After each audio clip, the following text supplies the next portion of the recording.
காஞ்சிபுரத்தின் முக்கிய தொழிலான பட்டு நெசவுக்காக அறிவிக்கப்பட்ட பட்டு பூங்கா திட்டம் முடங்கி கிடப்பதாக மக்கள் குற்றம் சாட்டியுள்ளனர். அத்தொகுதி மக்களின் மேலும் பல கோரிக்கைகளை இன்றைய உள்ளபடி அலசுகிறது.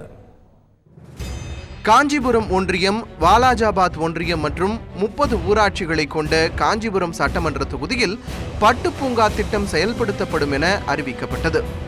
பட்டு நெசவு தொழிலை மேம்படுத்துவதற்காக அறிவிக்கப்பட்ட அந்த திட்டத்திற்கு நிதியும் இடமும் ஒதுக்கப்பட்டும் செயல்படுத்தப்படவில்லை என அந்த பகுதி மக்கள் புகார் தெரிவிக்கின்றனர்.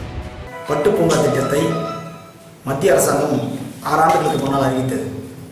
ஆனால் பட்டு பூங்காவுக்காக பணம் ஒதுக்கப்பட்டு, நிலம் ஒதுக்கப்பட்டு, அதற்கான திட்டங்கள் முழுவதும் கொடுக்கப்பட்டாலும் கூட அது அமலுக்கு வரவில்லை. 6 ஆண்டு காலமாக முடங்கி கிடக்கிறது.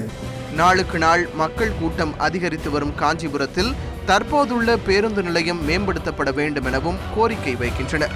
தேர்தல் அறிக்கையாக கொடுத்தாங்க, இந்த பஸ் ஸ்டாண்டை பைபாஸில் மாற்றுறோம் அப்படின்றது. இது இன்றைக்கி வரலும் பார்த்திங்கன்னா அறிக்கையாகவே இருக்குது. சுகாதார சீர்கேடாகவும் இருக்குது. மக்கள் நெருக்கம் அதிகமாக இருக்கிறதுனால பஸ்ஸுங்க உள்ளே போகிறதுக்கு இடையூறாக இருக்குது. இந்த பஸ் ஸ்டாண்டை பைபாஸில் மாற்றினா இன்னும் கொஞ்சம் நல்லாயிருக்கும். சுற்று சுகாதாரத்தை சீரமைச்சு கொடுத்தா பொதுமக்களுக்கு யூஸ்ஃபுல்லாகவும் இருக்கும். சென்னை பெங்களூரு தேசிய நெடுஞ்சாலையுடன் காஞ்சிபுரத்தை இணைக்கும் மேம்பாலத்தை அமைக்கும் பணியும் வெறும் அறிவிப்போடு நின்று கிடப்பதாக அப்பகுதிவாசிகள் கூறுகின்றனர்.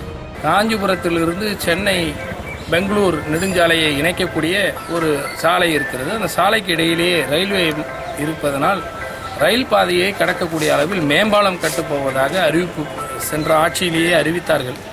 அது நடைபெறாமல் நின்று கொண்டிருந்த நேரத்தில் புதிய ஆட்சி மலர்ந்து 4 வருடம் கடந்துவிட்டும் இன்னும் அந்த மேம்பால பணி இதுவரையில் தொடங்கி நடத்தப்படாமலேயே இருப்பது என்பது மிகுந்த வேதனைக்குரிய.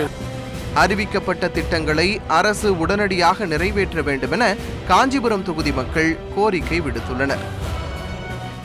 மக்களின் கோரிக்கைகளை நிறைவேற்ற உரிய நடவடிக்கை எடுக்கப்பட்டு வருவதாக காஞ்சிபுரம் தொகுதி எம்எல்ஏ சோமசுந்தரம் தெரிவித்துள்ளார்.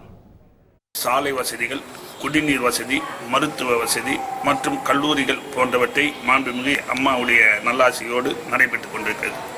காஞ்சிபுரம் மக்களுடைய நீண்ட நாள் கோரிக்கை நம்முடைய காஞ்சிபுரம் ரயில்வே மேம்பாலம் வேண்டும் என்று ஒரு கோரிக்கையை வைத்தார்கள். இடையூறுகள் ஏற்பட்டதனாலே அந்த பணியை இப்பொழுது மீண்டும் வேறு மாற்றுப்பாதையிலே துரிதப்படுத்தி ஆரம்பிப்பதற்கு நடவடிக்கை எடுக்கப்பட்டு வருகிறது.